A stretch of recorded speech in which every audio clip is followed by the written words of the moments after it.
علیکم، آپ دیکھ رہے ہیں کے نیوز ایچ ڈی۔ میں ہوں حارث علی شاہ گیلانی۔ چلتے ہیں آج کی اہم خبروں کی طرف۔ رخ کریں گے ساہیوال کا، جہاں سے رپورٹ کر رہے ہیں ہمارے ڈپٹی بیورو چیف میاں علی رضا۔ گورنر پنجاب محمد بلیغ الرحمان نے کہا ہے کہ قوموں کا عروج و زوال ان کے نظام تعلیم اور نوجوانوں کی تربیت پر منحصر ہے، اس لیے ہمارا فرض ہے کہ بچوں کو معیاری تعلیم سے آراستہ کیا جائے تاکہ وہ صحیح معنوں میں مستقبل کی ذمہ داریاں سنبھالنے کے قابل بن سکیں۔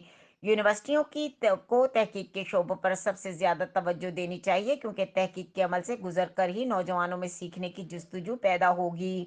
یہاں منکمری یونیورسٹی کے چوتھے کنونشن کے شرکاء سے خطاب کر رہے ہیں، جس میں L L B, M S C اور ایل ایل ایم کی ڈگریاں دی گئیں۔ تقریبات میں منکمری یونیورسٹی کے چیئرمین وحید الحق، چیئرمین ممبران قومی اسمبلی ملک ندیم کامران اور Muhammad Arshad Malik, director command college Mrs Shazia Waheed اور principal command college Muhammad Ali, صدر پرنٹ میڈیا ایسوسی ایشن سمیت اساتذہ، والدین، معززین شہر، صحافی اور طلباء و طالبات کی کثیر تعداد نے شرکت کی۔ اس سے قبل پرنٹ میڈیا ایسوسی ایشن کے صدر رانا وحید، ڈائریکٹر انفارمیشن عتیل اشفاق اور ساہیوال میں صحافی کالونی کے حوالے سے بات چیت کی تو انہوں نے کہا کہ میں جلد اس سلسلے میں آپ کو اچھی خبر سناؤں گا۔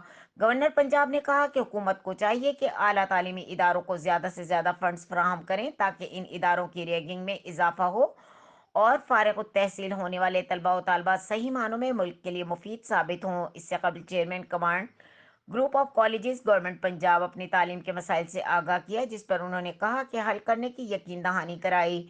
گورنمنٹ پنجاب نے اپنے دورے کے دوران یونیورسٹی میں پودا لگایا اور کالج کی مختلف لیبز اور کلاسز کا دورہ کیا۔ مزید خبروں اور اپڈیٹس کے لیے ہمارے ساتھ رہیے گا، تب تک کے لیے اپنا خیال رکھیے گا۔ اللہ حافظ۔